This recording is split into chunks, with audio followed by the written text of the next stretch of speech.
안녕하세요. 사연에 빠지다의 DJ 민영입니다. 오늘 사연자님은 정신없이 팍팍한 현실에 치여 살다가 잊고 있었던 과거를 다시금 떠올리게 하는 사건이 있었다는데요. 과연 어떤 사연인지 들어보시겠습니다. 오늘도 두 가지 사연 준비되어 있는데요. 끝까지 들어주실 거죠? 그럼 오늘의 사연 바로 시작해 볼게요. 구독과 좋아요 잊지 말고 꾹 눌러주세요. 안녕하세요. 저는 50대 여자입니다.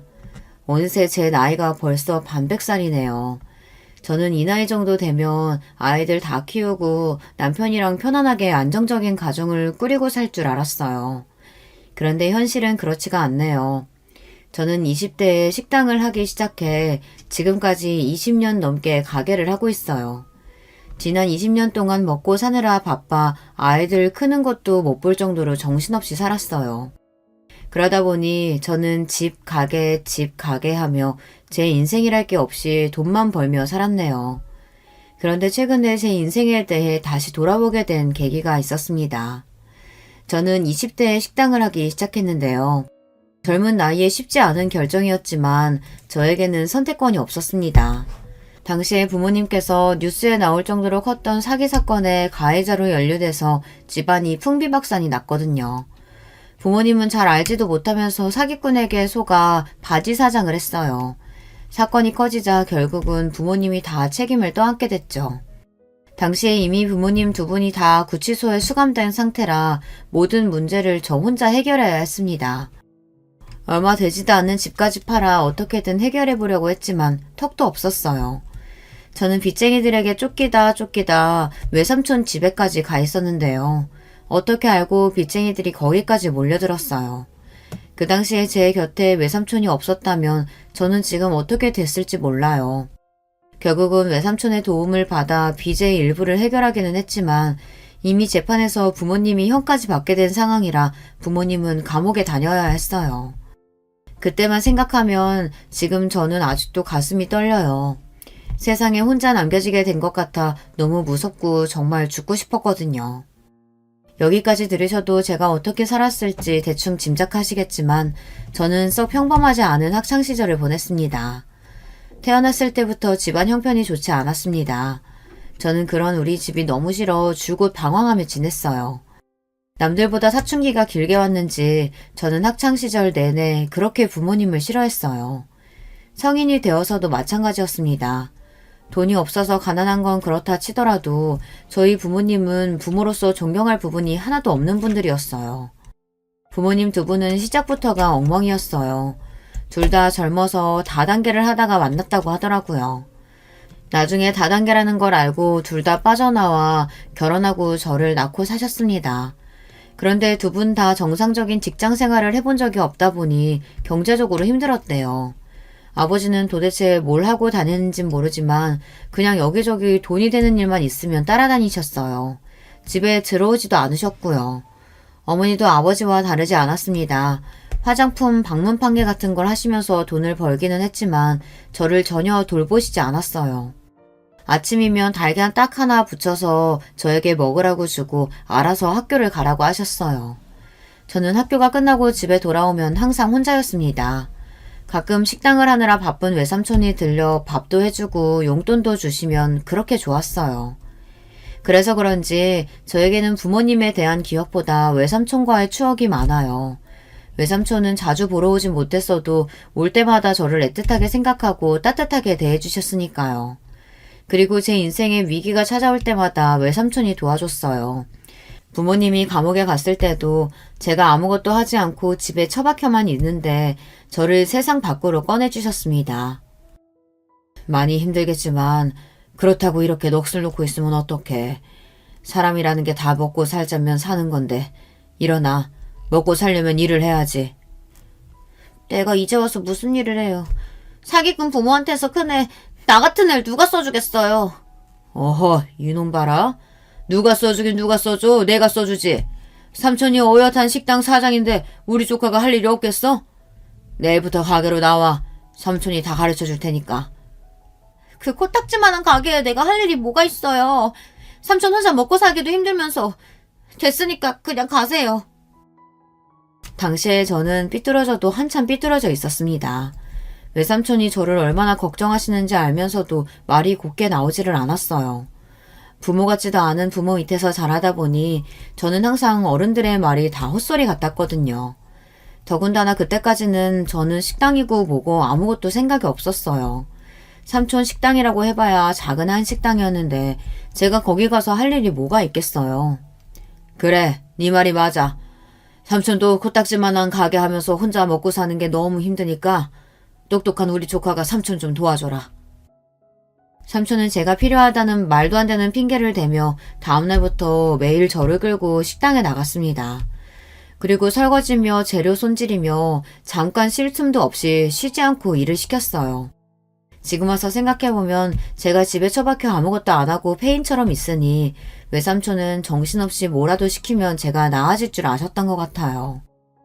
그때 이후로 제가 외삼촌의 가게를 물려받아 지금까지 한식당을 운영하고 있으니 어쩌면 그때 삼촌의 판단이 옳았는지도 모르겠어요.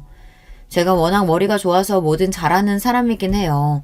그런데 생각보다 식당 운영도 잘했습니다. 삼촌을 쫓아다니며 음식이든 가게 운영이든 닥치는 대로 배우면서 저는 삼촌을 도와 가게를 키웠습니다. 덕분에 제가 삼촌 가게에 들어온 지 채 3년도 되지 않아 원래 가게 규모의 10배가 넘는 정도의 큰 가게로 식당을 옮겼어요.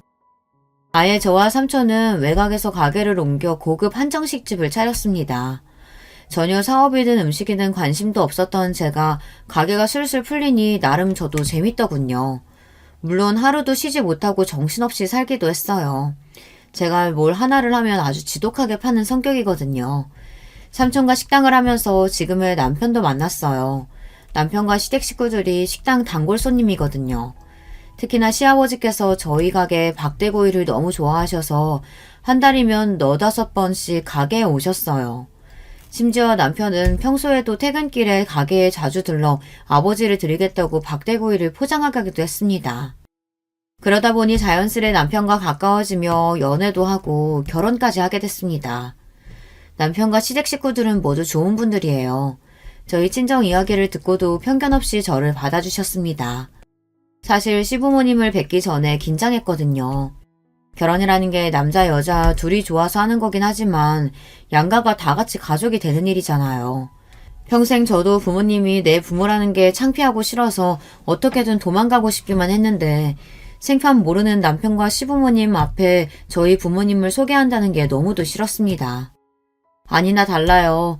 부모님은 부끄러운 줄도 모르고 시부모님들을 뵙자마자 자기들 살아온 이야기를 해대면서 억울하게 감옥에 가게 된 이야기까지 했습니다. 아니 글쎄 사람 사는 게 이게 다 팔자대로 흘러가기만 하는 게 아니더라고요. 나도 어릴 때는 부자 부모 밑에서 공주처럼 자라서 고생이라고는 모르고 살았는데 하필이면 남편이라는 인간을 어디서 이런 개뼈다구 같은 사람을 만나서 아휴 내 인생까지 싸잡아서 같이 꼬이는 거 순식간이더라고요. 어머니는 도대체 뭐가 재밌는지 푼수처럼 웃어대며 시부모님 앞에서 아버지 욕까지 해댔어요. 거기서 끝이 아니었습니다. 어머니의 말을 듣고 가만히 계실 아버지가 아니었어요. 이 옆에 내가 말하는 꼬락선이 봐. 나도 너 같은 여자 안 만났으면 지금 이 모양 이 꼴로 살지는 않았어. 저희 친정 부모님은 감옥에 다녀오고 나서도 정신을 못 차렸어요. 오히려 자신들이 억울하게 누명을 쓰고 감옥에 다녀왔다는 사실에 분노하며 그전보다 더 엉망으로 살았습니다. 수준이 얼마나 낮은지 그 와중에 감옥에서 만난 사람들과 어울려 다니며 매일 크고 작은 사고를 치는 바람에 저와 외삼촌이 그 뒤치다꺼리를 다 해야 했습니다. 말이 뒤치다꺼리지 사고치고 다니는 수습을 해주는 것도 자꾸 반복되니 저나 삼촌이나 너무 힘들었어요. 그런데 이제는 제 결혼까지 파투내려고 하니 기가 막히더군요. 이 자리가 지금 어떤 자리인 줄 알고 그런 쓸데없는 소리를 하고 있어. 아이고 사돈 죄송합니다. 제 동생이랑 매제가 워낙 물색이 없는 사람들이라 이렇게 속에 있는 말을 감추지를 못해요. 제가 대신 사과드릴 테니 너그럽게 좀 이해해 주세요. 외삼촌이 아니었다면 저는 결혼도 못했을 수 있어요. 시부모님이나 남편이나 오랫동안 가게 단골이다 보니 외삼촌의 훌륭한 인성은 진작부터 알고 계셨습니다. 결혼도 안 하고 조카인 저를 일찍이 걷어 키우다시피 하셨으니 그 사실을 다 알고 계시다 보니 저희 집안 사정도 다 알고 있었죠. 그날 상견례가 끝나고 돌아오는 길에 저희 부모님께 선전포고했어요. 지금까지 부모라고 해준 것도 없이 매일 민폐만 끼치고 산 것도 모자라서 이제는 내 결혼까지 망치려고 그래요? 오늘이야 어쩔 수 없이 시부모님이랑 인사하는 자리니까 같이 나온 거지만 앞으로는 결혼해도 괜히 부모 노릇 하려고 하지 마세요. 그냥 지금까지 한 것처럼 저한테 내내 무신경하게 하시면 돼요. 알았죠? 저는 상견례 내내 참고 있었던 말을 퍼부었습니다. 부모님은 얼굴을 붉히며 저처럼 싸가지 없는 딸녀는 아마 세상에 없을 거라고 궁시렁거렸습니다. 하지만 저는 그런 소리를 들어도 일절 신경 쓰지 않았어요. 애초에 어릴 때부터 욕이라는 욕은 다 듣고 커서 그런지 타격감도 없었어요. 솔직한 심정으로는 부모님과 평생 안 보고 살아도 상관없다 싶을 정도였죠. 이런 속마음을 혹시나 누구에게 들킬까 혼자만 마음으로 삭히고 살았습니다. 아무리 부모가 엉망이고 자식에게 해준 게 없어도 자식으로서 그런 말을 한다는 게 불효 중 불효잖아요. 그래도 제가 지금까지 부모에게 참고 산 게 있는데 이제 와 망치고 싶지 않았습니다. 그런데 항상 우리 집은 부모와 자식 간 관계를 망치는 건 자식이 아니라 부모였습니다. 한 번은 이런 적이 있었어요. 결혼하고 얼마 뒤 갑자기 연락도 없이 부모님이 우르르 사람들을 데리고 식당에 온 적이 있습니다. 저는 부모님의 등장에 이미 심기가 뒤틀려서 상종하고 싶지도 않았습니다. 그런데 착한 삼촌은 어느새 부모님에게 가서 웬일이냐고 안부를 묻고 부모님이 데려온 손님들에게 인사까지 하고 있더라고요. 저는 답답했지만 끼고 싶지 않아 멀리서 부모님을 지켜보기만 했습니다. 그런데 역시나 사람은 변하지를 않습니다. 데리고 온 사람들도 다들 뭐라는 사람들인지 하나같이 사기꾼들 같았어요.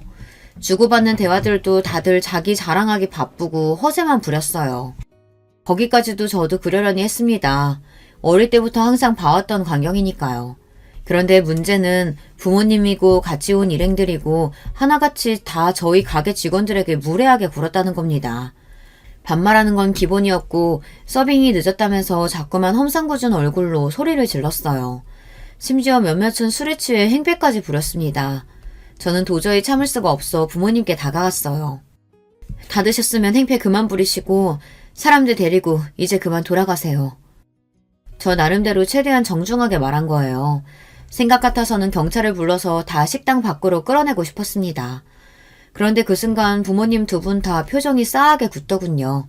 그러더니 한다는 말이 가관이었습니다.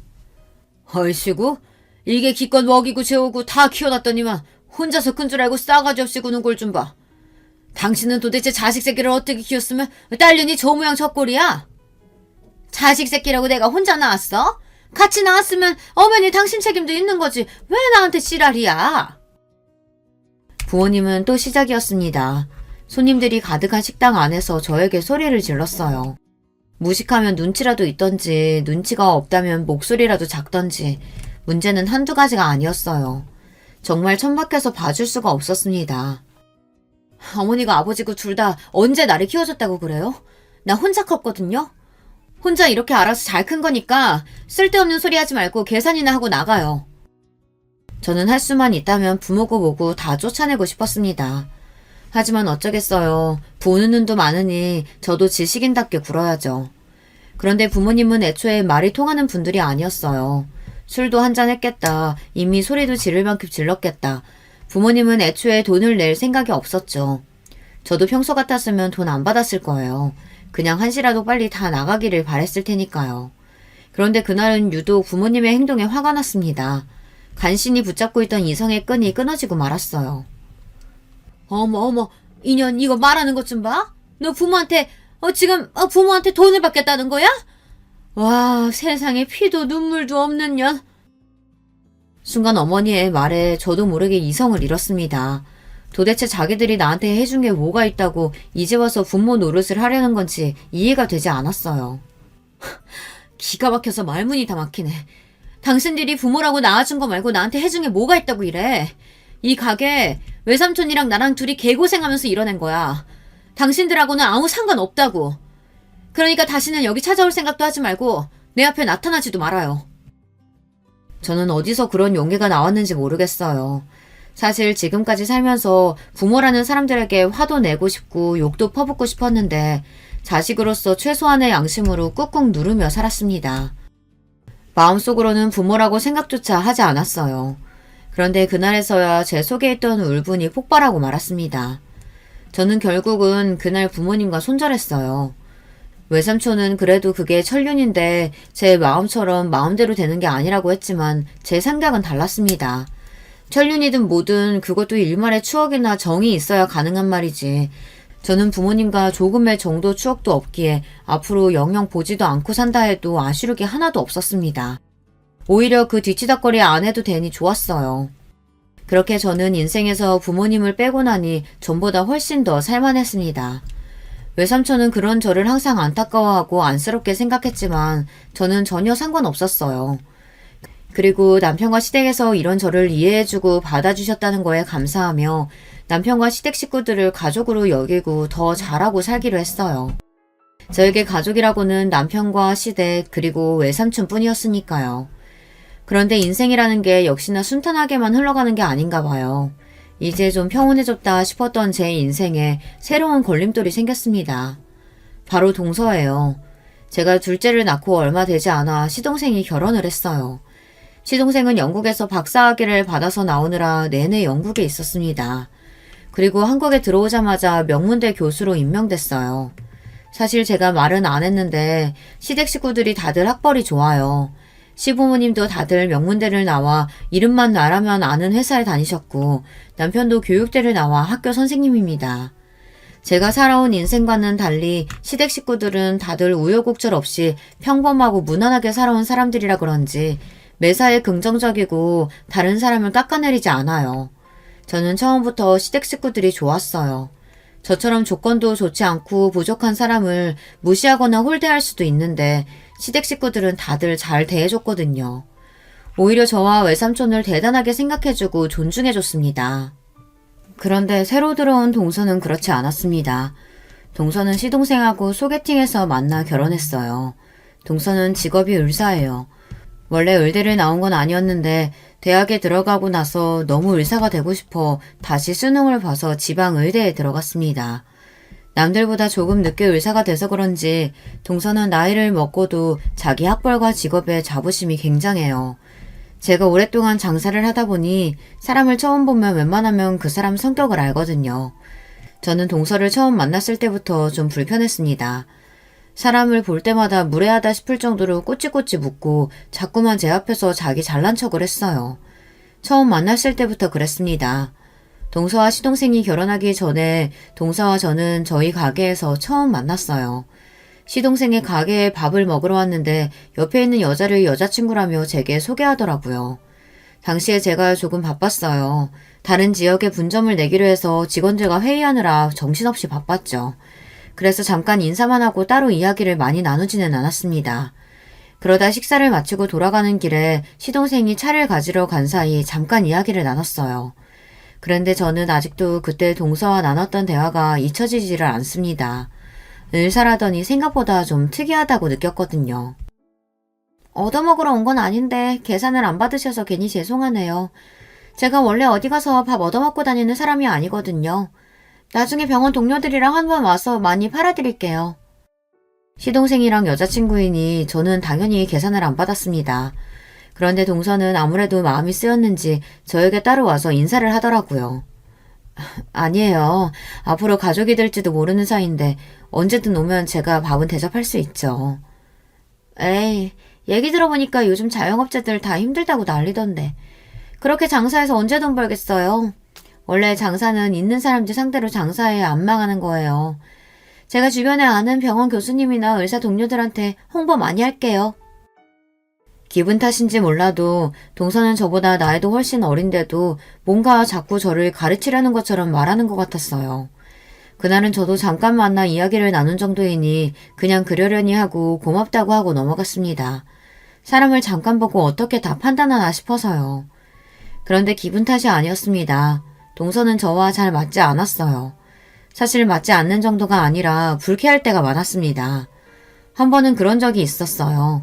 동서와 시동생이 결혼한 이후 시댁 식구들과 식사 자리에서 동서와 만난 적이 있었습니다. 사실 동서는 의사라 병원 일이 바쁘다 보니 시댁에 일이 있어도 잘 오지 않았어요. 항상 시동생을 통해서 동봉투만 보내는 것 같더니만 그래도 그날은 시어머니 생신이라고 신경이 쓰이긴 했는지 오긴 왔더라고요. 그런데 그날 동서는 유난히 좀 이상했습니다. 시어머니 생신이라 저는 선물로 시어머니께서 평소 갖고 싶다고 하셨던 안마 의자를 남편과 상의해서 미리 주문해 뒀습니다. 그래서 그날 마침 배달이 왔어요.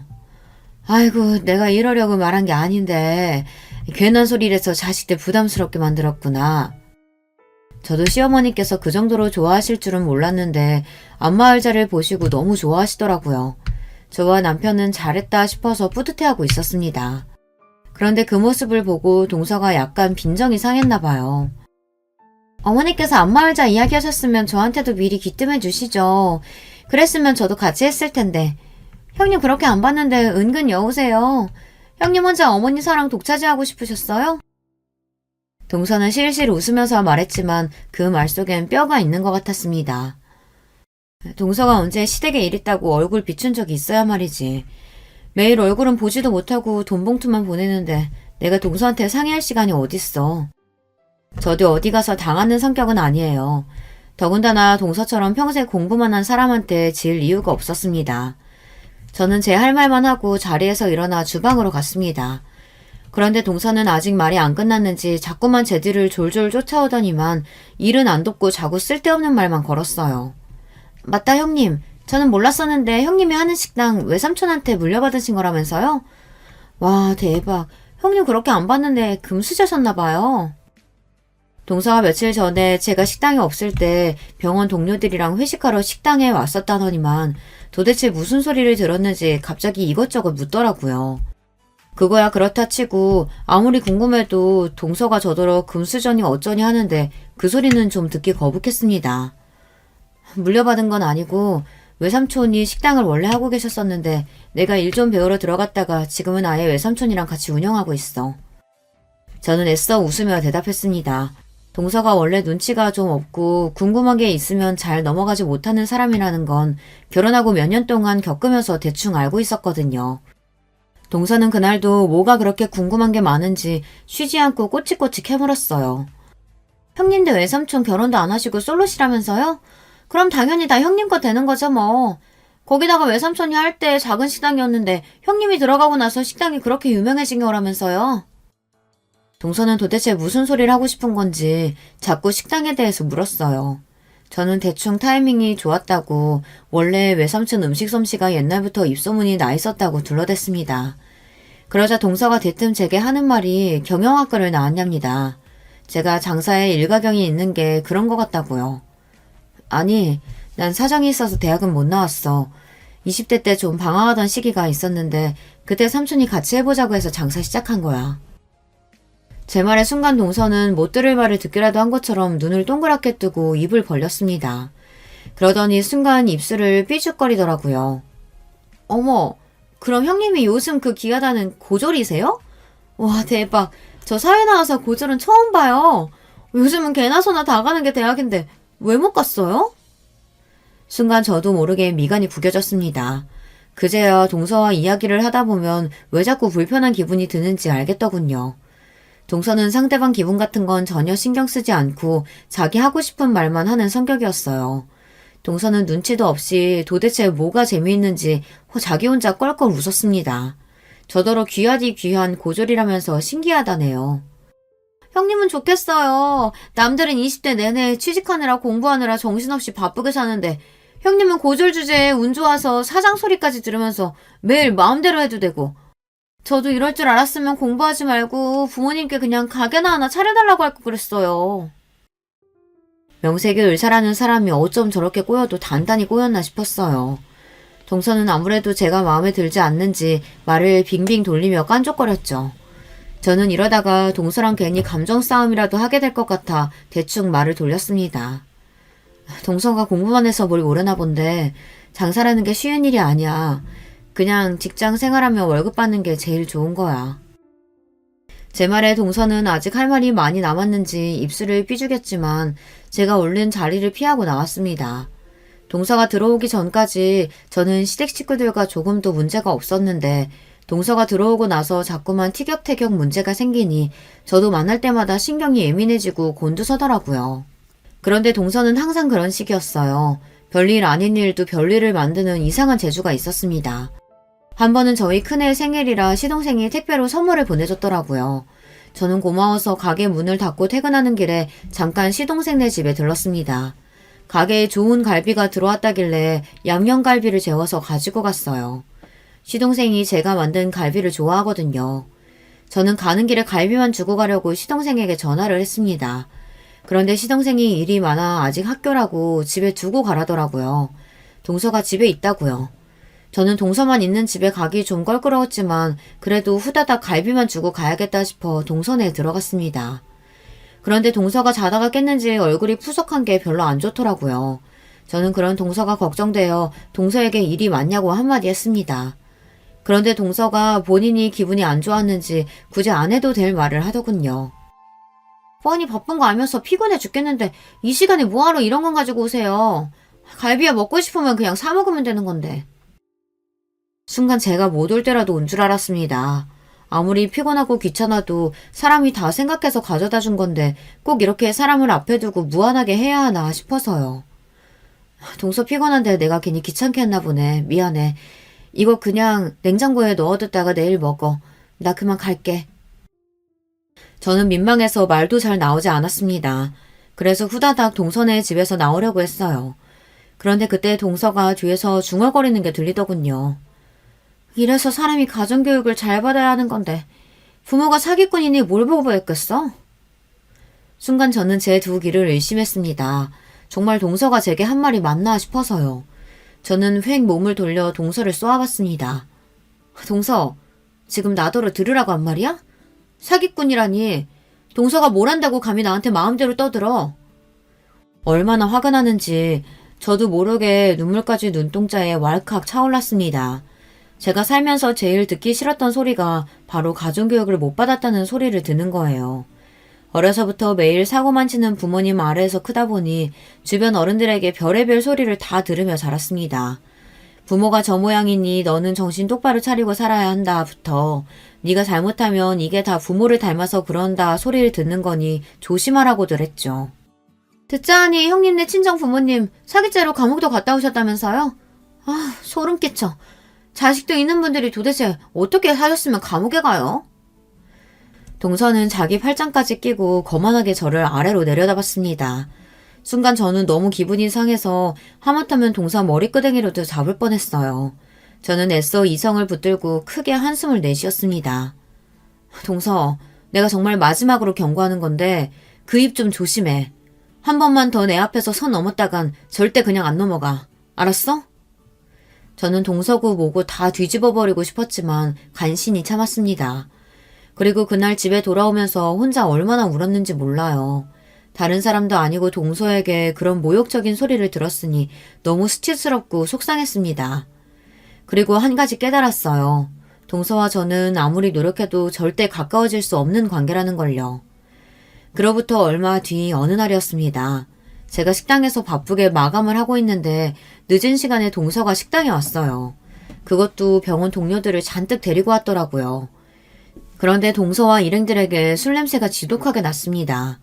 알고 보니 이미 회식을 하고 술에 잔뜩 취한 상태더라고요.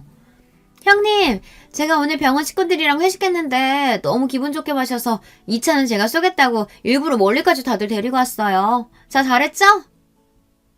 동서는 지난번 일은 까마득하게 잊었는지 저에게 친한 척 제 팔짱까지 끼며 애교를 부렸습니다. 저는 동서에게 아직 감정이 많이 남아있는 상태였지만 애써 표정 관리를 했어요. 주변에 동서 병원 동료들도 있는데 쪼잔하게 티내고 싶지 않아서요. 동서, 연락을 좀 먼저 해주지 그랬어. 멀리서 와줬는데 어쩌지? 우리 마감 시간 다 돼서 직원들 퇴근해야 하는데 안 되겠다. 이 근처에 나랑 친한 사장님네 치킨집 있으니까 내가 그쪽으로 안내할게. 동서 나름대로는 우리 가게에 와서 좀 팔아주고 싶은 마음에 멀리서 온 거겠지만 저도 곤란하기는 마찬가지였어요. 이미 식당 마감 시간도 지났고 직원들도 하나둘 옷까지 갈아입고 나오는 중이었거든요.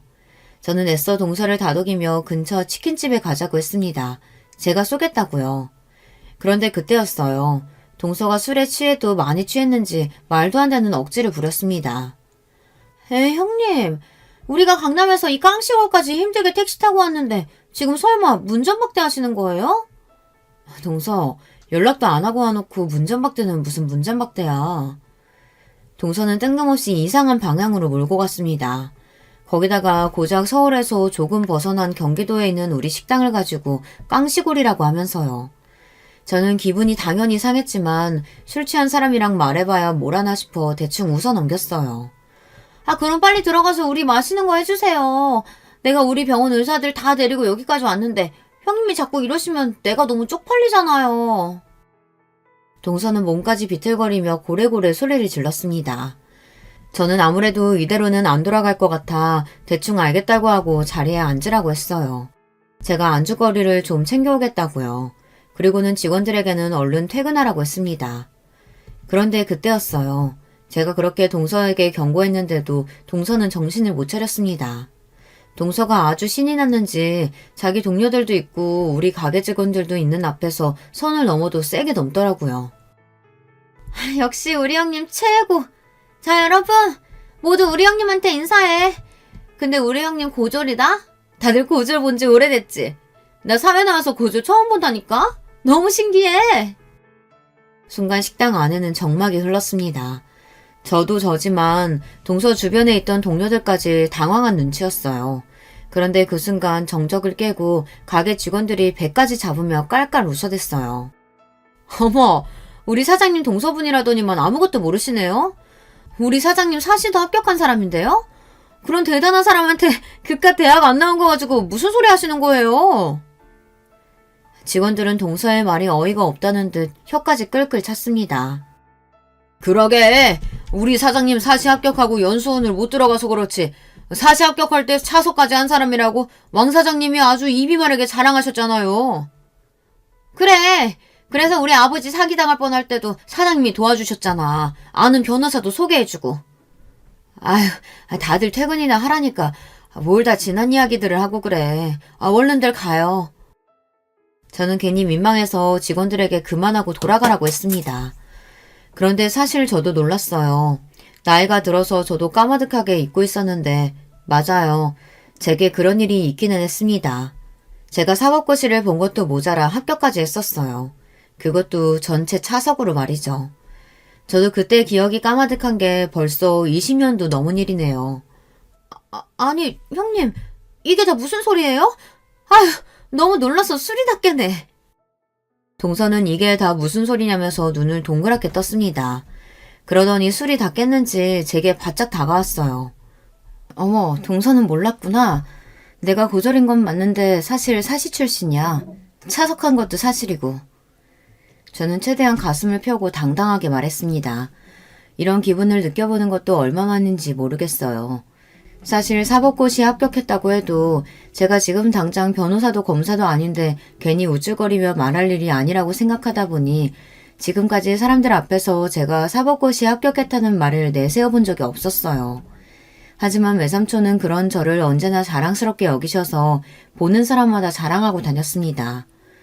얘가 사법고시 차서까지 하는데 내가 사정사정해서 나랑 가게 일 도와주는 거라니까. 내가 우리 조카한테는 진빚이 많아서 해달라는 건 뭐든 다 해줄 수 있어. 머리 좀 믿고 대학도 안 나와서 사법고시 좀 본 게 뭐가 그렇게 대단한 일이라고 외삼촌은 저를 대단하게 여기셨어요. 혹여나 부모님 때문에 제가 어디 가서 사람들에게 무시라도 당할까 어디를 가나 저를 추켜 세웠습니다. 누가 봐도 제가 외삼촌에게 받은 도움이 더 많은데도 항상 저에게 빚이 있다고 고맙다고 하셨어요. 외삼촌이 제 곁에 없었던 지난날을 생각하면 저는 끔찍하기만 해요. 저는 어릴 때부터 찢어지게 가난한 집에서 자랐습니다. 요즘 사람들이 보면 서울에 이런 집이 있다고 라고 할 정도로 말도 안 되는 낡은 집에 살았어요. 더군다나 부모님 사이가 좋지 않아 매일 얼굴만 마주치면 두 분은 싸우셨습니다. 싸우는 이유는 항상 똑같았어요. 그놈의 돈 때문이었습니다. 부모님은 싸우다가 결국은 항상 최악으로 갔어요. 눈에 보이는 물건을 바닥으로 내던진 아버지는 혼자 분에 못 이겨서 집을 나가셨습니다. 그러고 나면 어머니는 저는 신경도 안 쓰고 혼자 술을 마시며 울기만 하셨습니다. 어린 나이에 그 모습이 싫어 저는 항상 혼자 방에 들어가 책상에 앉아 공부만 했습니다. 공부하면서도 머릿속은 온통 부모님 원망으로만 가득했어요. 돈 가지고 아버지 바가지 긁는 어머니도 싫었고 어머니의 울부짖음에 책임감 없이 집을 나가버리는 아버지도 싫었습니다. 저는 절대 부모님처럼 살고 싶지는 않았어요. 가난한 집안에서 태어난 저에게 부모님처럼 살지 않을 방법은 공부밖에 없었습니다. 공부 열심히 해서 하루라도 빨리 성공해 이 집을 탈출하고 싶었어요. 그런데 그것도 제 마음처럼 쉽지 않았습니다. 가난이라는 건 의지만 있다고 해서 쉽게 벗어날 수 없는 거더군요. 뾰족한 수가 없으면 벗어나기 힘들었어요. 제가 아무리 성적이 좋아도 부모님께서 알아주지 않으니 저에게 기회는 많지 않았습니다. 저보다 공부 못하던 애들이 고액 과외도 하고 학원도 다니다 보면 금방 저를 쫓아왔어요. 저는 부모에게 뒷받침받는 애들에게 뒤처지지 않기 위해 혼자서 부단히도 노력했습니다. 열심히 한 덕분에 선생님들의 관심을 받아 대회 추천도 많이 받았어요. 그런데 그러면 뭘 하겠어요. 부모님께서 전혀 제 학교 생활에 관심이 없으신걸요. 한 번은 그런 적이 있었어요. 담임 선생님이 수학 경시대회에 나가보라고 추천서를 써주셨습니다. 그런데 대회에 나가려면 부모님의 도움이 필요했어요. 다른 지역에서 하는 대회라 부모님이 데리고 가줘야 하기도 했고 참가비도 조금 있었습니다. 그런데 저희 부모님은 그마저도 아깝다고 경시대회에 나가지 말라고 했어요. 평일에 학교까지 빠지고 경시대회는 무슨 경시대회 나간다 그래. 그리고 거기까지 가려면 차비에 밥값에 움직이면 다 돈인데 우리 집에 그럴 돈이 어딨어. 그냥 넌 못 나간다고 하고 다른 애들이나 나가라고 해. 세상에 이런 부모가 또 있을까요? 남들은 나가고 싶어도 못 나가는 대회를 담임 추천서까지 받아서 나갈 수 있는데도 그까지 비용이 아까워서 저희 부모님은 나가지 말라네요. 저는 그때 태어나 처음으로 가장 큰 절망감을 느꼈던 것 같아요. 어린 마음에 내가 아무리 노력해도 열심히 해도 소용없구나 싶었죠. 그런데 그때 마침 집에 놀러와 있던 외삼촌이 저와 어머니가 하는 대화를 듣고 어이가 없다는 듯 어머니를 나무라셨어요. 야, 너 지금 그게 무슨 소리야? 애가 공부를 얼마나 잘하면 학교에서 선생님이 추천서까지 써줬는데 그 대회를 안 나간다는 게 말이 돼? 지영아, 삼촌이 비용 줄 테니까 무조건 나가. 무조건. 그때 외삼촌이 아니었다면 저는 아마 모든 걸 다 포기했을지도 몰라요. 그래도 외삼촌이 제 편을 들어주신 덕분에 저는 기운을 차렸습니다. 그리고 외삼촌은 정말로 수학 경시대회에 나가라고 그때 돈 50만 원을 선뜻 어머니에게 주셨어요. 이 돈 우리 지영이 대회 나가는 데 쓰라고 주는 거니까 절대 다른 데 쓰지 말고 무조건 지영이 데리고 대회 나가. 알았지? 아유, 결혼도 안 한 오빠 있으니까 이런 게 좋네. 조카 용돈도 주고. 외삼촌은 고등학교를 졸업하고 일찍이 식당에서 일하며 기술을 배웠어요. 그러고는 평생 독신으로 사셨습니다. 삼촌은 본인은 공부를 못했지만 공부를 잘하는 사람들을 보면 언제나 부러웠대요. 그래서 제가 포기하지 말고 잘 됐으면 하는 마음으로 많이 도와주셨습니다. 우리 집에서 이런 머리가 나오기 힘든데 삼촌이 우리 하나뿐인 조카 팍팍 밀어줘야지. 앞으로 공부하다가 필요한 거 있으면 언제든 삼촌한테 말해. 그전까지 외삼촌은 장남이 장가를 안 갔다는 이유만으로 집에서 골칫덩이 취급을 받았었는데 저에게는 달랐습니다. 그 순간 저에게는 영웅이나 다름없었어요. 외삼촌은 그때부터 저의 영원한 지원자가 되어주셨습니다. 사실 저는 대학에도 합격했었어요. 법대는 아니었지만 성균관대에 합격이 된 상태였어요. 부모님은 먹고 죽을래도 돈이 없다면서 대학을 포기하라고 했어요. 아니면 장학금 주는 대학으로 가라고 했습니다. 그때의 절망감은 말로 다 못합니다. 매일 밤 이불을 뒤집어 쓰고 혼자 울었어요. 남들은 가고 싶어도 못 가는 대학에 떡하니 붙었는데도 저희 부모님은 아무도 기뻐해주지 않으셨으니까요. 그때 저는 처음으로 외삼촌에게 도와달라고 전화했어요. 어디에도 부탁할 곳이 없었으니까요. 삼촌, 제가 면목이 없는 건 아는데요. 이번 한 번만 좀 도와주실 수 있어요? 저 대학 등록금 한 번만 내주세요. 제가 다음 학기부터는 무슨 수를 써서든 제가 알아서 할게요. 제 부탁에 외삼촌은 적잖이 놀란 듯 보였지만 그래도 어떻게든 도와주고 싶다고 하셨어요. 삼촌이 지금 당장은 그런 큰 돈은 없는데 며칠 내로 주변에서 금방 구해보마. 그러니까 절대 걱정하지 말고 기다리고 있어. 저는 몇 날 며칠 고민 끝에 외삼촌에게 힘들게 말한 거였어요. 그런데 저는 말을 해놓고도 내가 괜히 말을 했나 싶어 외삼촌에게 죄송했습니다. 결혼도 안 하고 혼자 식당하면서 사는 삼촌 사정 뻔히 다 아는데 제가 괜히 삼촌에게 부담을 주고 힘들게 한 것 같아서요. 며칠 뒤 말도 안 되는 일이 벌어지고 말았습니다. 등록금 낼 기간이 다 끝나가는데 외삼촌에게 연락이 없었어요. 저는 아무래도 삼촌도 돈을 구하지 못했나 싶어 대학을 포기하려던 참이었습니다. 서운하지도 않았어요. 사실 저를 낳아준 부모도 외면하는 일을 삼촌이 해준다는 게 말이 되지 않았으니까요. 그런데 등록금 납부일 마지막 날 저녁에 외삼촌에게 연락이 왔습니다. 대학 등록금 냈냐고요. 저는 돈이 없는데 어떻게 등록금을 내냐고 그냥 포기했다고 했습니다. 제 주제에 대학을 가봐야 뭐 하겠냐고요. 그러자 외삼촌께서 버럭 소리를 지르며 그게 도대체 무슨 소리를 하는 거냐고 오히려 화를 냈습니다. 내가 오늘 아침에 너희 엄마한테 돈 보냈는데 무슨 소리야? 너희 엄마 등록금 안 냈대? 그랬습니다. 외삼촌은 힘들게 여기저기 발품을 팔고 돌아다니며 제 등록금을 간신히 구해 당일 아침에 어머니께 연락했답니다. 등록금은 학생 보호자가 납부해야 하니까요. 그래서 삼촌은 돈을 구하자마자 곧바로 어머니 계좌로 붙였답니다. 저는 삼촌 말을 듣는 순간 불안했어요. 그리고 삼촌에게 저희 어머니에게 들은 말이 아무것도 없다고 전했습니다. 그러자 삼촌은 그날 밤 식당 문도 급하게 닫고 우리 집으로 왔어요. 그리고 그날 밤 어머니와 외삼촌은 대판 싸우셨습니다. 알고 보니 어머니가 중간에서 사고를 쳤더라고요. 삼촌이 보낸 돈을 홀라당 어머니가 마음대로 본인 빚을 갚는 데 써버렸습니다. 너 미쳤어? 아무리 돈이 없고 궁해도 그렇지. 어떻게 어미라는 년이 딸내미 대학 등록금을 네 맘대로 빚 갚는 데다 쓰면 어떡해? 내가 분명히 오늘까지 대학 등록금부터 내라고 했잖아. 지금 내가 거리에야 나앉게 생겼는데 전혀 대학 등록금이 문제야? 그리고 우리 집 사정에 제가 대학 들어가 봐야 뭐가 달라져. 하루라도 빨리 정신 차리고 나가서 먹고 살 방법을 생각해야지. 그 순간 외삼촌은 제가 너무 불쌍해서 눈물이 다 펑펑 쏟아졌답니다. 본인은 결혼도 안 하고 자식도 없지만 자기 뱃속으로 낳아놓고도 세상에 어떻게 저런 부모가 다 있나 싶었대요. 삼촌은 제가 너무 불쌍하고 안쓰럽다는 말만 밤새도록 하다가 무슨 생각이 드셨는지 갑자기 저에게 짐을 싸라고 했습니다.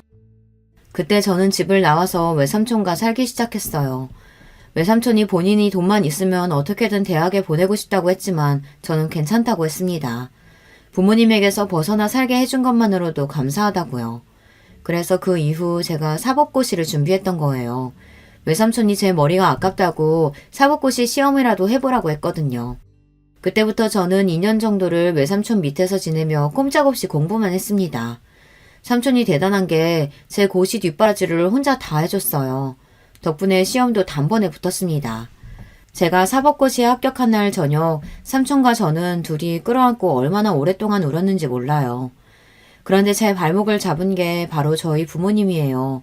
부모님이 둘 다 같이 사기죄로 기소가 되고 감옥에 들어가는 바람에 제 사법고시 합격이 번복되었어요.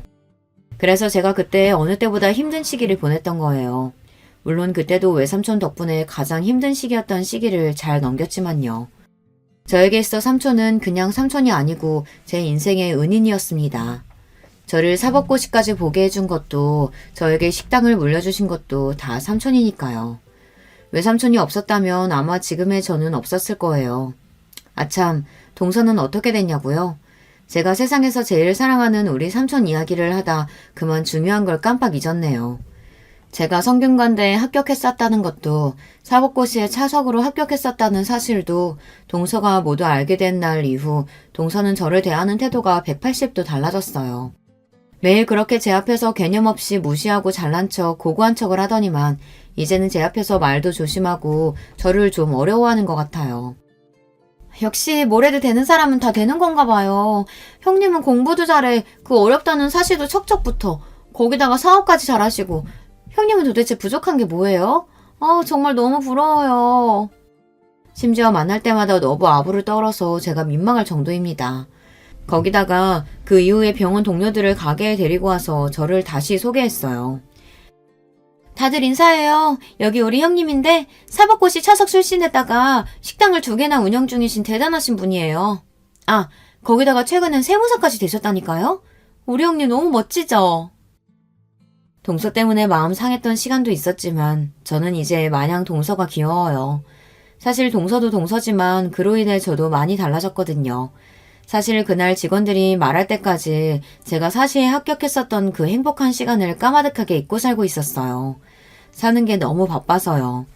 그 순간에서야 제가 너무 가족만 생각하고 사느라 나의 꿈이며 인생은 뒷전으로 생각하고 산 것 같아 저도 후회가 많이 됐습니다. 덕분에 그날 이후 저는 마음속으로만 꽁꽁 숨겨두었던 새로운 도전을 시작했어요. 사실 식당 일이야 제 의지와 상관없이 돈만 생각하고 시작한 일이었어요. 저는 어려서부터 공부를 잘했기에 머리를 쓰면서 하는 일을 하고 싶었습니다. 하루 종일 책상에 앉아 서류를 보며 일하는 사무직이 멋져 보였어요. 저는 그 어떤 것보다 공부하는 게 적성에 가장 잘 맞았거든요. 그때 추억을 더듬어 저는 식당을 남편에게 맡기고 제 2의 인생을 살아보기로 했습니다. 저는 세무사 시험에 도전해 얼마 전에 최종 합격했어요. 혹시나 안 될까봐 가족들한테도 말도 안 하고 준비했었는데 단번에 붙어서 다행이었습니다. 사실 다행인 정도가 아니라 날아갈 듯이 기뻤습니다. 이 나이에 뭔가 도전해서 이뤄냈다는 게 스스로 너무 뜻깊었어요. 저는 최근 동네 세무사 사무실에 취업해서 일을 배우고 있습니다. 평생 장사만 하던 제 인생의 첫 직장이었어요. 나이도 있고 사회 경험도 많지 않으니 분명 힘들고 지칠 때가 있겠지만 그래도 늦지 않게 해보고 싶었던 일에 도전할 수 있어서 너무 뜻깊고 좋아요. 요즘처럼 아침에 일어나는 게 기대되고 즐겁게는 살면서 처음입니다. 어쩌면 이게 다 동서 덕분인지 모르겠어요. 동서가 매번 저를 무시한 덕분에 저도 새로운 자극을 받았으니까요. 저는 현재 어느 때보다 가장 행복합니다. 이런 저의 새로운 인생 2막 응원하는 글 댓글로 남겨주시면 읽어보고 기운 내서 더 열심히 해볼게요. 여러분들께서도 하고 싶은 게 있으시다면 나이 좀 들었다고 주저하지 마시고 저처럼 한 번 더 도전해보시길 바랄게요. 지금까지 저의 인생 이야기 들어주셔서 감사합니다. 여러분의 가정도 항상 편안하시길 바랄게요. 여러분, 두 번째 사연 시작하기 전에 좋아요, 구독 꼭 눌러주실 거죠? 그럼 두 번째 사연 바로 시작합니다. 여러분, 여러분에게 가장 소중한 인간관계는 무엇인가요? 제게 가장 소중한 인간관계는 바로 가족이었습니다. 가족이야말로 가장 소중하고 믿을 수 있다고 생각했죠. 하지만 지금은 모든 관계를 다 정리하고 혼자 살고 있습니다. 이야기를 시작하려고 하니 어디서부터 시작해야 할지 막막하지만 하나씩 풀어내보겠습니다. 남들은 한창 인생을 즐길 나이라는 20대에 저는 회사에 입사해 일에 인생을 다 걸고 살았습니다. 그 이유는 바로 집안의 빚 때문이었죠. 저는 열심히 일해서 돈을 많이 벌어 얼른 빚을 다 갚고 싶었기에 쉬는 날 없이 일에 매진했습니다. 그렇게 10년 넘게 일했나요? 앞만 보며 달리니 어느새 빚도 다 갚았고 남들이 부러워하는 위치까지 올라갈 수 있었습니다. 그런데도 20대처럼 일하는 절 보던 주변 친구들은 이제 일은 적당히 하고 좀 즐기면서 살라고 말하더군요. 너 일 열심히 하는 건 좋은데 이젠 즐기면서 살 때도 되지 않았어? 그렇게 일만 하다간 너 나중에 놀고 싶어도 못 논다. 그때 저는 친구들의 이야기를 듣고 많은 생각이 들었습니다. 이제는 빚도 없고 친구들 말처럼 즐길 때가 되지 않았나 싶었죠. 저는 얼마간 고민하다가 더 늦기 전에 좋은 인연을 찾아보기로 마음먹었습니다. 제 나이 30대쯤 이 나이에 인연 만들기에는 동호회만 한 게 없다는 말을 듣고 저는 들어갈 만한 동호회를 쭉 찾아봤습니다. 그리고 제 맘에 쏙 들고 가장 호평인 배드민턴 동호회에 들어가게 됐죠.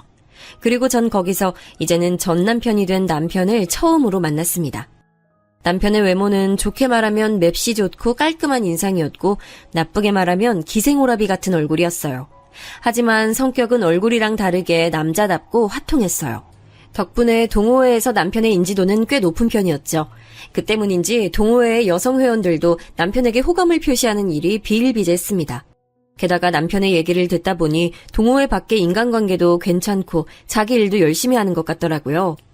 저는 동호회 안팎으로 인기가 좋고 운동신경도 좋은 남편의 모습들에 자꾸 눈길이 갔습니다. 그래서 남편이 다른 사람들의 대시를 받고 있다는 걸 알고 있었음에도 제가 먼저 몇 번이나 남편에게 직진으로 다가갔죠. 저와 남편은 나이도 동갑이었고 저도 어디서 호감형이란 말을 많이 들어 조금이나마 자신이 있었습니다만 역시나 인기가 많은 남편은 제게 별로 관심이 없더라고요. 그래서 이 사람은 나한테 아예 관심이 없는 거구나 싶어서 남편을 향한 관심을 접으려고 했습니다. 그런데 웬걸 제가 남편에게 관심을 끊자 그때부터 되려 남편이 제게 저돌적으로 다가오는 거 아니겠어요? 동호회에서 다른 남자 회원들이 아직 초보인 저를 도와주기 위해 손을 내밀면 냉큼 다가와 자신이 대신해주겠다면서 호들갑을 떠는 거예요. 그 모습을 보고 있자니 웃기기도 하고 아니면 남의 연애를 회방을 놓으려는 심보인가 싶어 몇 번 이리 흥 저리 흥 하다가 어느 날 여느 때와 다름없이 절 도와주려 다가온 남편에게 물어봤습니다. 동석 씨, 저한테 관심 없지 않았어요?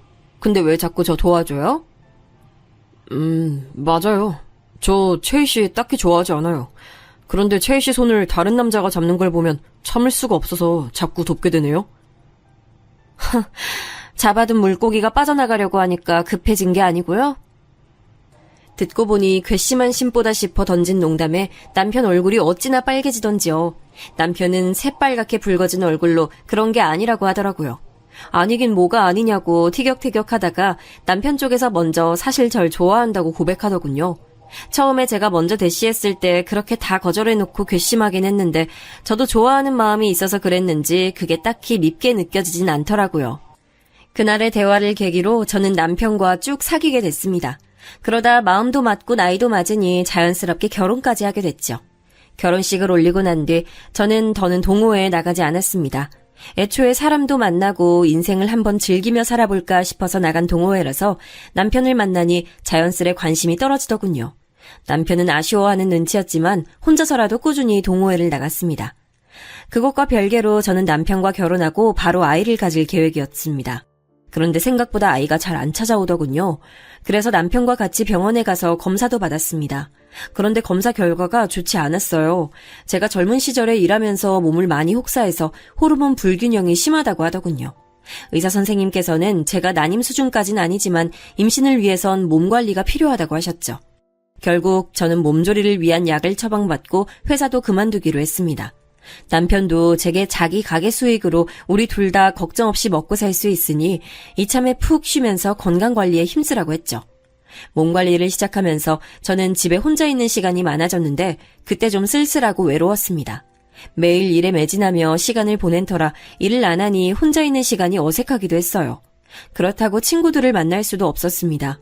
제 나이대 친구들은 다 가정이 있고 아이도 키우고 있어서 시도 때도 없이 만나자고 조르기 어려웠습니다.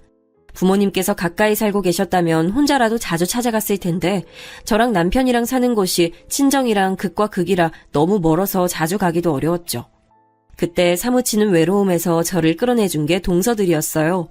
남편에게는 2명의 남동생이 있었는데 둘 다 남편보다 먼저 결혼을 했습니다. 그래서 제가 결혼할 때 저에겐 이미 2명의 동서가 있었죠. 처음엔 동서들이 어색했습니다. 왜냐면 저랑 성격이 많이 달랐기 때문이에요.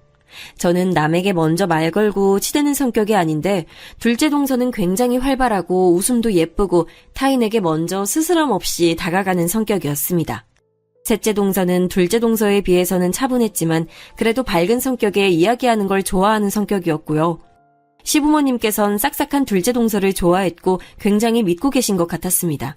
결혼 후 시어머니께서는 집안일은 둘째에게 들으라고 말씀하시기도 했습니다. 둘째가 집안도 잘 챙기고 어른들에게도 참 잘한다고 하시면서요. 남편도 둘째 동서가 부모님께 참 잘한다고 하면서 칭찬을 해서 조금 기분이 이상했지만 그만큼 좋은 사람이구나 생각했습니다.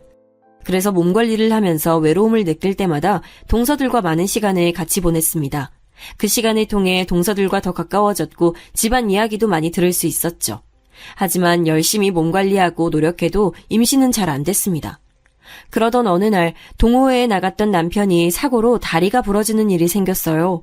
그래서 몸 관리를 하던 저는 병원 가는 것도 멈추고 남편 대신 가게를 관리해야 했습니다. 남편의 가게는 성수기와 비수기의 차이가 커서 일이 많을 때는 아주 많은 편이었어요. 하필이면 남편이 사고가 난 시기는 성수기였고요.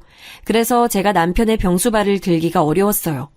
어떻게 하나 고민하던 그때 둘째 동서가 자신이 먼저 도와주겠다고 나서는 겁니다. 저는 걱정이 됐죠. 병수발이라는 게 원래 힘들잖아요. 그래서 몇 번이고 둘째 동서에게 괜찮냐고 물어봤습니다.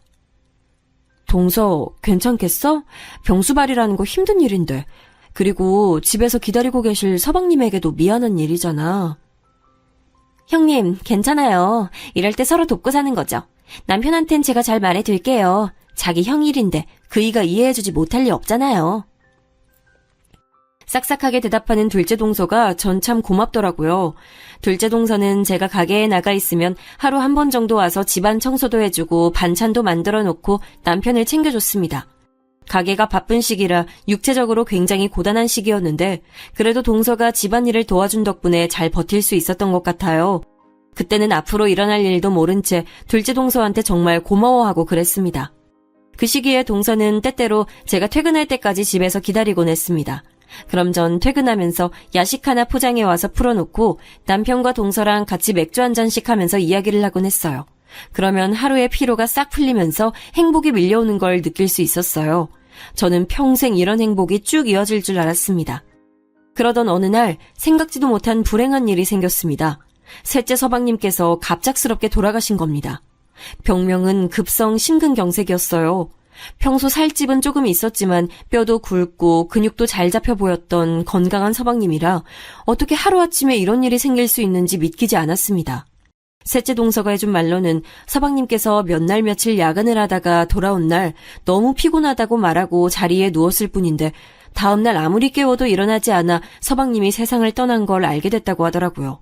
사인을 판단해준 의사의 말로는 과로해서 심장에 무리가 간 거라고 하던데 어찌나 무섭던지요. 셋째 동서는 얼마나 큰 충격을 받았던 건지 장례식을 치르는 내내 펑펑 오열하다가 혼절하기까지 했습니다. 셋째 동서의 아이들은 제 엄마가 그러는 모습을 보며 따라 울다가 잠들기도 했죠. 그렇게 우리 가족은 둘째 서방님을 상주로 세워 어찌어찌 무사히 장례식을 끝마쳤습니다. 그런데 장례식을 마치고 나니 보이지 않았던 현실적인 문제가 보이기 시작하더라고요. 셋째 동서에는 아이가 셋이었는데 첫째가 아직 초등학교에 다니고 있고 막내는 이제 막 걸음마를 뗀 나이였습니다. 앞으로 아이 셋을 키우기 위해선 여러 가지 도움이 많이 필요할 텐데 셋째 동서의 친정 부모님은 이미 해외에 사는 셋째 동서의 언니네가 모시고 가버린 지 오래라 도움받을 수 있는 것이 전혀 없는 상태였습니다. 게다가 연락도 끊긴 지 오래라더군요. 생각해보니 서방님의 장례식장에서도 셋째 동서네 친가 사람들이 오는 것을 본 적이 없었습니다. 셋째 동서의 말을 들어보니 의탁할 만한 다른 친척들도 없는 가정 환경에서 아이들 학교랑 장례를 어떻게 챙겨야 할지 그리고 이제 어떻게 살아야 하는지 고민이 많아 보였습니다. 듣고 있던 제가 다 막막해질 정도였죠. 그래서 장례식을 끝마친 이후에 저는 억지로 시간을 내서라도 둘째 동서랑 같이 자주 셋째 동서를 찾아갔습니다. 그때마다 셋째 동서가 힘없이 저와 둘째 동서를 맞이해주는 걸 볼 때마다 마음이 짠해지더라고요. 어느 날 기운을 내라고 말을 하니 셋째 동서가 장례식 이후부터 꾹 닫고 있던 입을 열고 속풀이를 하더군요. 네, 힘내야죠. 그래야 하는데 형님, 저 너무 힘들어서 주택대출 이자도 내야 하고 아이들한테 들어가는 돈도 만만치 않은데 너무 막막해요. 지금 저축해둔 거랑 적금해둔 거 전부 깨서 다 쓰고 있는데 언제까지 버틸 수 있을지도 모르겠고 게다가 경력이 단절돼서 취직도 잘 안 돼요. 저 이제 어떡하죠, 형님? 저는 동서의 말을 듣고 남일 같지 않아서 너무 가슴이 아팠습니다. 꼭 제 어린 시절을 보는 기분이 들었거든요. 물론 저는 동서와 같은 일을 겪지는 않았지만 셋째 동서의 아이들이 앞으로 겪을 일들이 힘들었던 제 어린 시절과 닮았다고 생각했습니다. 제가 어린 시절에 아버지께서는 사업을 하고 계셨는데요. 갑자기 아버지께서 하시던 사업이 망하는 바람에 집에 억 단위의 빚이 생겼습니다. 아버지는 빚을 갚기 위해 막노동도 마다하지 않고 일을 하셨고 어머니도 생계를 위해 남의 집 가정부살이 일도 하셨습니다. 그렇게 빚을 갚아나가는데도 집안 형편이 나아지지 않아 반지하로 이사가고 온 가족이 계속 빚과 가난에 허덕이면서 살았었죠. 지금 셋째 동서가 겪고 있는 일이 꼭 제 어릴 때 같았고 셋째 동서가 헤쳐나갈 길이 얼마나 힘들지 눈에 훤했습니다. 그래서 셋째 동서의 막막한 마음이 너무나 잘 와닿았습니다. 저는 셋째 동서의 생활고를 모르는 사람처럼 그냥 지나치듯 바라볼 수 없었어요. 아이들도 아직 한창 자랄 시기고 게다가 제가 외로울 때 옆에 있어줬던 셋째 동서를 외면한다면 사람이 할 짓이 아니라고 생각이 들었습니다. 그래서 저는 조금이나마 보탬이 됐으면 하는 마음으로 이전부터 남편 모르게 모아뒀던 제 비상금 1,000만 원을 셋째 동서에게 툭 하고 보내줬습니다. 돈을 보내고 나니 얼마 지나지 않아 셋째 동서로부터 전화가 오더라고요. 형님, 갑자기 형님 이름으로 돈이 들어와서 놀라서 전화드렸어요. 이게 웬 돈이에요? 이거 설마 저 주시는 거예요? 그동안 내가 형님이면서 챙겨준 게 별로 없는 것 같아서 부담 갖지 말고 받아줘, 동서. 그거 내 비상금이라 남편도 모르니까 혹시라도 내 남편 눈치 볼 필요 없어. 그러니까 그걸로 급한 불부터 끄고 아이들 잘 챙기고 동서 마음도 조금이나마 놓였으면 좋겠네. 앞으로 정신 단단히 붙잡고 살아가야 돼. 전화기 너머로 셋째 동서는 울먹이면서 제게 연신 고마워했습니다. 대출이자 막을 돈도 없어서 돈이 급한 상황이었는데 이렇게 절박한 순간에 제가 돈을 내어주니 하늘에서 내려온 동아줄 같다고 정말 감사하다는 겁니다. 저는 감사의 말을 드리려고 한 일은 아니었지만 사람 마음이란 게 칭찬을 들으니 내심 참 뿌듯하더라고요. 그래서 저는 셋째 동서에게 아이들을 맡길 곳이 필요하다거나 앞으로 필요한 것이 있으면 최대한 도와줄 테니 언제든 말하라고 했습니다. 그러자 셋째 동서는 또 감사하다 말하며 울더군요. 그렇게 동서는 어떻게든 정신을 다잡고 생활전선에 뛰어들었습니다. 그렇게 노력한 끝에 셋째 동서는 작은 회사의 사무직 보조로 취업에 성공했습니다. 저는 동서의 좋은 소식에 함께 기뻐했죠. 그러는 동안 부러졌던 제 남편의 다리도 다 나아 좋은 소식이 2배가 됐습니다. 남편은 서방님이 돌아가신 뒤 정말 많이 슬퍼했었는데 그래도 집에서 가만히 쉴 수는 없다며 다시 가게 일을 맡겠다고 하더군요. 모두에게 슬픔이 남아있었지만 천천히 조금씩 모든 게 제자리를 찾아가는 것 같았습니다. 몸이 가뿐해진 남편은 다시 가게를 맡아서 이어가고 저도 다시 몸조리를 시작하기로 했죠. 그러던 어느 날 셋째 동서가 제게 할 말이 있다면서 만나자고 했습니다. 알겠어. 그럼 오늘 우리 집으로 올래? 둘째 동서도 불러서 같이 맛있는 거 먹으면서 이야기하자. 오늘 내가 쏠게. 아니에요, 형님. 오늘은 저희 둘만 따로 만나면 안 될까요? 제가 긴히 드릴 말씀이 있는데 딱 형님께만 드리고 싶은 말씀이어서요. 평소에 셋째 동서가 그렇게 말한 적이 없어서 의아했지만 셋째 동서의 말투가 워낙에 진지해서 저는 뭔가 중요한 말을 하려나 보다 싶었습니다. 그래서 저는 셋째 동서가 하자는 대로 집 근처에 있는 카페에서 단둘이 만나기로 했습니다. 그렇게 기다리고 있으니 얼마 안 있어 셋째 동서가 카페로 찾아왔습니다.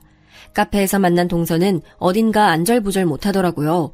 그 모습이 걱정스러워서 무슨 일 있냐고 물어보니 동서는 자꾸만 몇 번이고 말끝을 흐렸습니다. 제가 성미가 급해 바로 퇴근을 하니까 결심한 듯 동서가 조심스럽게 입을 열었습니다. 그런데 셋째 동서가 하는 말들은 하나같이 믿을 수 없을 정도로 충격적인 말들이었습니다. 글쎄, 제 남편이 바람을 피우고 있다지 뭐예요. 형님, 저 농담하는 거 아니에요. 제가 이때까지 비밀로 하고 말씀을 못 드리고 있었는데 이렇게까지 도움받은 처지로 인간적으로 도저히 입 다물 수 없어서요. 둘째 형님, 아주버님이랑 바람을 피우는 사이예요. 그것도 꽤 오래됐어요. 동서, 그게 대체 무슨 말이야? 나 이런 장난 싫어하는 거 알잖아. 장난하는 거면 그만해. 셋째 동서의 말을 처음 들은 저는 셋째 동서가 둘째 동서와 제 사이를 이간질하려는 줄 알았습니다. 사실 셋째 동서가 둘째 동서와 제 사이를 이간질할 이유도 없었습니다만 너무 믿기 어려운 말인데다가 제가 아는 남편과 둘째 동서는 전혀 그런 사이로 보이지 않았기 때문이었어요. 그리고 그동안 남편에게서 받아온 믿음과 남편이 보여온 행동에서 다른 어떠한 이상 징후도 본 적이 없어서 더더욱 그런 마음이 들었죠. 제가 주저하는 낌새를 보이자 동서는 다시금 이렇게 말했습니다. 아니에요. 제가 이런 장난을 치려고 형님께 단둘이 보자고 했겠어요? 사실 저도 끝까지 말 안 하려고 했는데 형님이 이렇게 도와주시는데 제가 어떻게 입 닫고 있겠어요. 정말이에요, 형님. 사실 셋째 동서는 매사에 진지하고 장난이 없는 사람이라 장난으로 이런 말을 하는 건 아닐 거란 생각이 머리에 있었습니다. 그 말을 들으니 찻잔을 잡은 손이 저도 모르게 떨리더군요. 저는 차맛이 뭔지도 모른 채 한 모금 목을 축였다가 다시 동서에게 물어봤습니다. 그럼 내 남편이 둘째 동서랑 바람핀다는 게 정말이야? 동서는 그걸 어떻게 알았는데? 뭐라도 본 거야? 그렇게 확신해서 말하는 거라면 증거라도 있어야 되는 거 아니야? 안 그래? 그게 제가 가지고 있는 증거는 없어요. 하지만 형님, 제가 두 눈 똑똑히 보고 들은 게 있어서 말씀드리는 거예요. 믿어주세요. 그러면서 셋째 동서가 본인이 겪었던 일을 이야기해줬습니다. 이전에 셋째 동서는 둘째 동서랑 둘째 동서네 집에서 단둘이 티타임을 가졌다고 했습니다.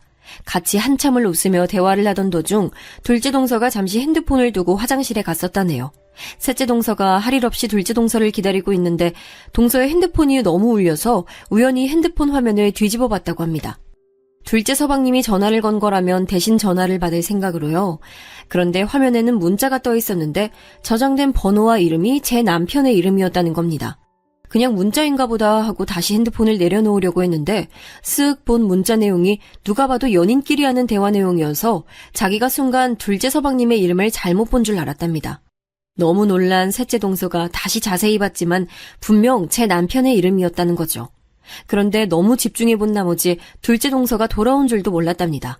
화장실에서 돌아온 둘째 동서는 셋째 동서의 손에서 휙 핸드폰을 낚아채 가더니 핸드폰 화면에 떠오른 문자를 확인하고는 셋째 동서를 아무 말 없이 바라보더라는 겁니다. 셋째 동서는 평소에 알던 둘째 동서의 얼굴이 아니라 사람 하나 죽일 것 같은 눈빛에 당황한 나머지 그대로 빤히 바라보기만 했다더군요. 그런데 아무 말 없던 둘째 동서가 머쓱하게 웃더라는 겁니다. 누가 봐도 상황을 무마시키려는 웃음이었지만 셋째 동서는 거기서 물어보지 않을 수가 없었다고 합니다. 형님, 방금 그 문자 뭐예요? 그거 큰 서방님이랑 주고받은 대화 맞죠? 동서, 그냥 못 본 척 해줘. 별일 아니니까. 내가 이렇게 부탁할게. 동서만 입 닫고 있으면 우리 모두 아무 문제 없을 거야. 셋째 동서가 기가 막혀 어쩔 줄 몰라 하자 둘째 동서는 머뭇거리다가 몇 번이고 비밀로 해줄 수 없냐고 말하더라는 겁니다. 둘의 그런 사이를 묵인해야 하나 말아야 하나 고민하던 동서는 그냥 입을 다물기로 결정했다고 합니다. 왜냐하면 그때 그 일이 제가 남편과 결혼하기 전에 있었던 일이었기 때문이라고 하더군요. 그때 일 이후 셋째 동서 앞에서 둘째 동서가 본성을 드러내는 일이 잦아졌다고 합니다. 제 남편과 시시덕거리며 전화통화를 하기도 했다더군요. 동서는 제 남편이 결혼하고 나면 정신을 차릴 줄 알았다고 했습니다. 그런데 아직도 둘이 그런 짓거리 하는 것을 알게 돼서 제게 말을 할까 말까 많이 고민했다고 하더라고요. 저는 그 말을 듣고 정신이 아득해졌습니다. 하지만 한편으로는 셋째 동서가 잘못 알고 있는 게 아닐까 생각했습니다. 왜냐하면 저와 결혼하기 전이었으니 남편과 둘째 동서가 이제는 그런 해로운 관계를 끊어내고 정말 평범한 가족처럼 지내고 있을지도 모른다는 희망이 있었기 때문이었죠. 더욱이 제 눈으로 본 것도 아니니까 동서의 말을 믿을 수가 없었습니다. 그래서 저는 고민하다가 부탁했습니다. 일단은 알겠어, 동서. 내가 더 자세히 알아볼 테니까 이 일은 다른 사람에겐 말하지 말아줘. 알았지? 내가 다 알아보고 난 다음에 어떻게 할지 결정할게. 네, 알았어요, 형님. 저는 형님께서 제게 너무 잘해주셔서 숨기면 인간의 도리가 아니라고 생각해서 말씀드린 거예요. 이런 심란한 이야기 들려드려 죄송해요. 저는 동서의 사과를 듣는 둥 마는 둥 하며 자리를 파했습니다. 그리고 곧장 집으로 돌아갔어요. 셋째 동서와 카페에서 헤어진 뒤 어떻게 집으로 돌아왔는지도 잘 기억이 나지 않아요. 그렇게 골목길을 터덜터덜 걷고 있는데 공교롭게도 둘째 동서가 남편이랑 같이 집으로 돌아오고 있는 걸 딱 보고 말았습니다. 저는 방금 나눈 대화가 기억이 나 당황하면서 둘에게 물어봤어요. 여보, 이 시간에 어쩐 일이야? 아직 일하는 시간 아니야? 아, 오늘 손님 없어서 일찍 닫고 들어오던 중이었는데 재수씨랑 요 앞에서 딱 만나서 같이 오던 중이었어. 이전이라면 고지고대로 믿었을 텐데 그날따라 그 말이 이상하게 들리더라고요. 한가한 철이 되긴 했지만 남편이 가게에 손님이 없다고 가게를 일찍 닫고 들어오는 일은 손에 꼽았습니다. 게다가 둘째 동서도 별 이유 없이 찾아오더라도 제게 꼭 연락을 먼저 하고 찾아왔었거든요. 그런데 저는 동서에게 받은 연락도 없었고 남편에게도 일찍 들어간다는 연락을 받은 적도 없었습니다. 저는 마음속에 떠오른 의심을 숨기려 애써 표정 관리를 하면서 남편과 동서와 같이 집으로 들어갔습니다. 여느 날처럼 3명이 모였으니 치킨에 맥주 한잔 하자는 남편의 제안에 원치 않았지만 술도 한 잔씩 했죠. 원래 저는 맥주 한 병 정도면 취하는데 그날은 마음이 곤두서 있어서 그런지 잘 취하지도 않았습니다. 그리고 그날따라 동서가 남편 보고 웃으면서 어깨를 가볍게 때리는 모습이나 자연스럽게 남편 옆에 자리 잡고 앉아있는 것, 그리고 닭고기 살을 발라내어주는 것까지 이전엔 잘 보이지 않았던 게 보이기 시작하는 거예요. 둘이서 한참을 그렇게 떠드는 걸 억지로 웃으면서 보고 있자니 속이 메스꺼리더군요. 그러다 맥주 3병쯤 나눠 마셨을 때 동서가 제게 말했습니다. 아, 형님, 오늘따라 술기운이 왜 이렇게 빨리 올라오죠? 저 오늘도 여기서 자고 가도 되죠? 안 될 게 뭐 있어. 조금 있다가 이불 펴줄 테니까 거기서 자고 가. 평소에도 동서는 남편이랑 저랑 같이 술 한잔하면 여기서 자고 아침 식사까지 하고 가는 일이 빈번했습니다. 사실 둘째 서방님은 3교대 근무라 밤에 집에 없을 때가 많았어요. 그래서 둘째 동서가 무섭다고 할 때가 많아 제가 먼저 남편에게 여기서 재워서 보내자고 한 적도 있었긴 했죠. 그날은 동서에게 그냥 집에 가서 자라고 하고 싶었지만 셋째 동서에게 들은 이야기를 확인해보고 싶었습니다. 식사 후 뒷정리를 하는 동안 남편은 동서에게 이불을 펴주겠다고 했고 저는 피곤하다는 남편에게 먼저 자도 된다고 했습니다. 그렇게 남편도 침대에서 잠들고 동서도 잠이 들었지만 저는 잠을 이루지 못했죠. 확인할 게 있었기 때문입니다. 저는 몰래 자고 있던 둘째 동서의 핸드폰을 확인했는데 비번이 안 걸려 있어서 쉽게 확인할 수 있었습니다. 의심스러운 것은 하나도 없었고요. 가족 단톡방에서 이야기한 것 말고 남편과 사적으로 대화를 한 흔적도 없었고 전화 기록도 없었습니다. 남편의 핸드폰을 확인해도 마찬가지였습니다. 하지만 그 부분이 이상했습니다. 둘의 핸드폰은 인위적으로 지운 것처럼 서로에 관한 대화 흔적이 아무것도 없었거든요. 둘째 동서는 저랑 남편과 일주일에 한두 번은 꼭 만나고 만나기 전에 전화통화로 연락도 하는 것으로 알고 있는데 그 흔적도 없었으니까요. 저는 온몸에 피가 식는 것이 느껴졌습니다. 직감적으로 둘 사이에 뭔가 있다는 게 느껴졌죠. 저는 제대로 된 증거를 잡기로 마음먹었습니다. 제가 온종일 둘째 동서와 같이 있는 게 아니라서 동서를 파고드는 일은 어려웠기 때문에 매일 집에 돌아오는 남편에게 집중했죠. 남편에게 특별한 흔적이 있나 없나 확인도 하고 몰래 핸드폰을 확인하고 그랬습니다. 그러는 동안에도 저는 셋째 동서가 잘못 알고 있는 거면 좋겠다고 생각했죠. 사랑하는 사람을 계속 의심하는 것은 무척 괴로웠어요. 게다가 남편은 연인 시절에도 일체의 의심스러운 행동을 한 적이 없었고 결혼 후에도 마찬가지였거든요. 그렇게 믿음직스러운 남편이 정말로 바람 피웠을 리 없다고 확인하고 싶었던 것 같습니다. 그래서 남편에게서 의심스러운 정황을 전혀 찾을 수 없을 때 저는 오히려 안도했습니다. 그래, 남편이 어떻게 자기 남동생 아내랑 바람을 피우겠어. 짐승이 아니고서야. 그러나 제 이런 믿음을 송두리째 무너뜨리는 일이 결국 발생했습니다. 어느 날 남편이 친구들과 술자리를 가지고 밤늦게 돌아왔어요.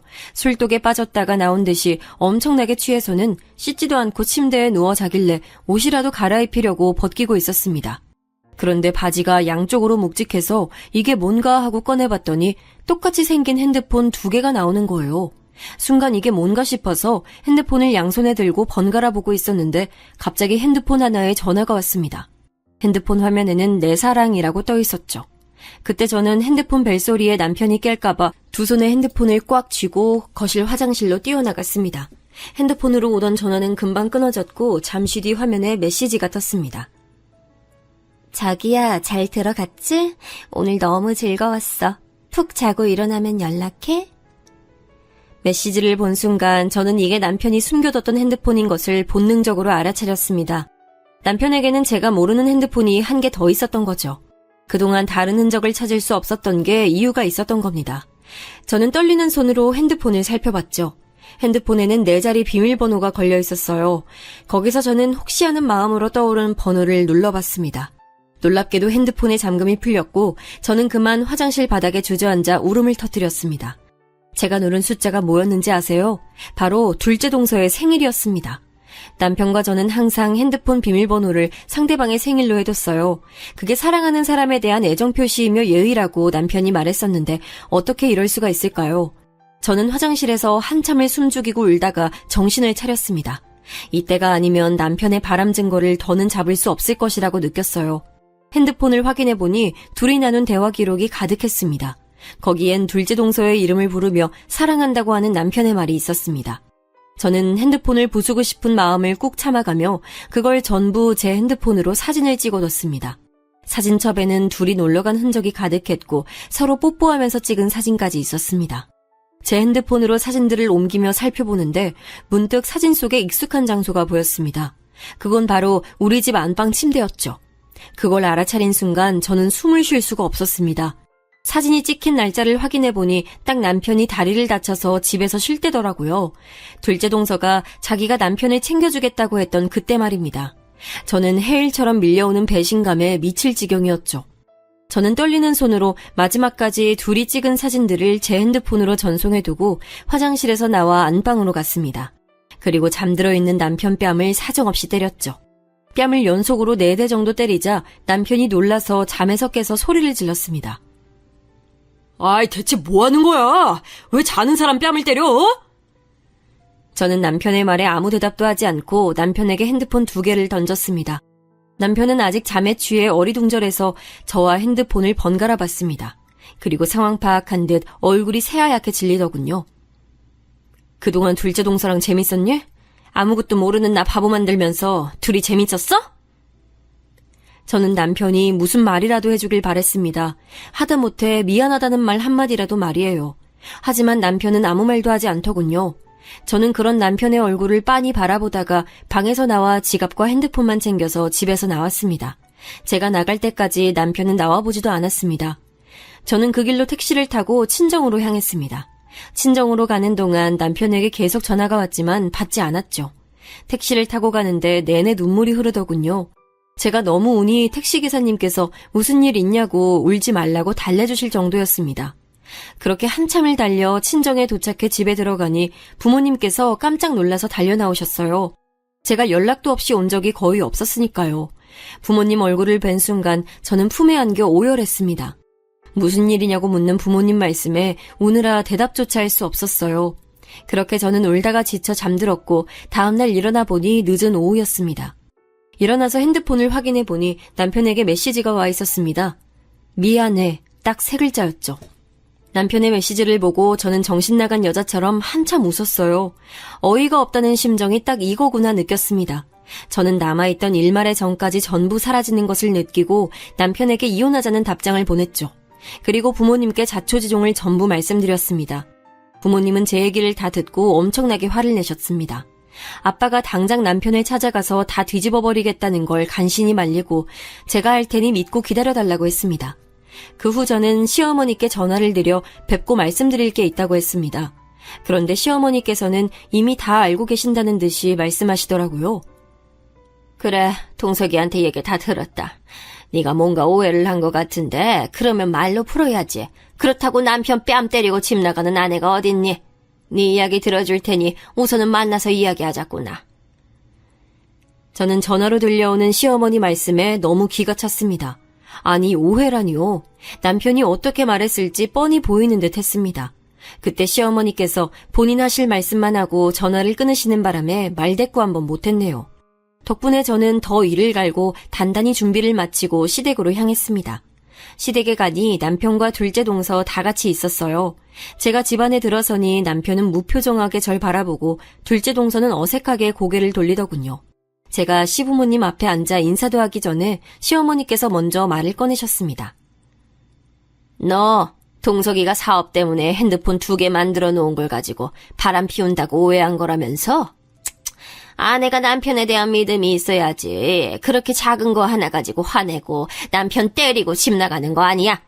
지금이라도 동석이한테 사과하고 둘이 오해 풀고 다시 잘 지내라. 어머니, 이 사람이 제가 오해한 거라고 그래요? 그럼 결혼한 남자가 다른 여자랑 밤새도록 이야기하고 전화하고 껴안고 남의 집 안방에서 사진까지 찍었는데 그게 바람이 아니라 그냥 오해예요? 시어머니 말씀을 듣자마자 열불이 터지더군요. 저는 바로 준비해간 증거자료와 사진들을 전부 앞에 펼쳐놓았습니다. 이거 보세요. 이게 남편 다른 핸드폰에 있던 대화 기록이에요. 여기 이 이름, 이거 둘째 동서 이름 맞죠? 이거뿐만이 아니에요. 둘이 이러고 찍은 사진도 있어요. 어머님이 보시기에 이게 일반적인 가족 사이 같아 보이세요? 저는 둘이 껴안고 이불을 덮은 채 찍은 사진과 종이로 뽑아간 대화 기록을 내밀었습니다. 제가 내미는 사진을 보고 시부모님도 많이 놀라신 것 같더군요. 이게 정말이냐는 듯 시어머니께서 둘째 동서를 돌아보니 갑자기 둘째 동서가 울음을 터뜨리는 거 아니겠어요? 그리고는 둘째 동서가 갑자기 절 쳐다보더니 한마디 하는 겁니다. 형님, 정말 너무하세요. 이거 다 오해예요. 제가 미쳤다고 아주버님이랑 바람을 피우겠어요? 제가 저희 남편 얼마나 사랑하는데요. 이거 다 형님이 일부러 만드신 거죠? 이렇게 조작하실 정도로 제가 그렇게 싫으셨어요? 뭐? 조작이라고? 그럼 내가 가지고 있는 음성 파일 틀어보면 알겠네. 저는 둘째 동서의 말에 핸드폰을 꺼냈습니다.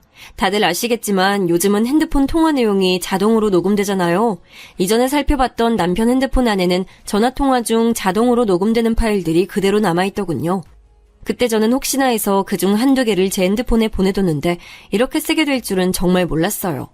저는 모두의 앞에서 음성 파일을 틀었습니다. 그러자 바로 전화를 받는 남편의 목소리가 나왔어요. 다음은 둘째 동서의 목소리가 나왔죠. 둘이 아주 깨가 쏟아질 정도로 다정하게 통화하더군요. 그 내용을 듣자 둘째 동서의 얼굴은 새파랗게 질렸어요. 시부모님도 충격받으셨는지 아무 말도 못하시더군요. 설마 본인 목소리도 못 알아듣는 건 아니지? 왜? 이것도 내가 조작했다고 말해보지 그래? 제가 둘째 동서에게 쏘아붙이자 남편이 갑자기 제게 막 소리를 질러대더군요. 남의 핸드폰에서 마음대로 정보 빼내서 지금 이게 뭐 하는 짓이야? 당신 이거 명예훼손이야. 이렇게 사람 창피 주는 거 다 고속감이라고. 하, 창피? 명예? 아, 정말 웃긴다. 당신이 창피라는 걸 알아? 훼손될 명예라는 게 있긴 해? 지금 밖에 나가서 지나가는 사람 아무나 잡고 물어봐. 이런 상황에서 내가 한 짓이 더 큰 잘못인지 당신이 핀 바람이 더 큰 잘못인지? 분위기는 삽시간에 난장판이 됐습니다. 남편은 절 고소할 거라고 소리를 질렀고 둘째 동서는 자꾸 제 말이 거짓말이라며 울더군요. 시아버님은 동네 창피하게 이게 무슨 일이냐며 자리를 뜨셨고 시어머님은 충격 때문이신지 뒤로 넘어가려고 하셨고요. 제가 오늘 여기 온 건 진짜 오해를 풀고 이혼하겠다고 제대로 말씀드리기 위해서였어요. 당연히 이혼 소송 할 거고요. 동서한테도 상간녀 소송에서 위자료 청구할 거니까 그렇게 알고 계세요.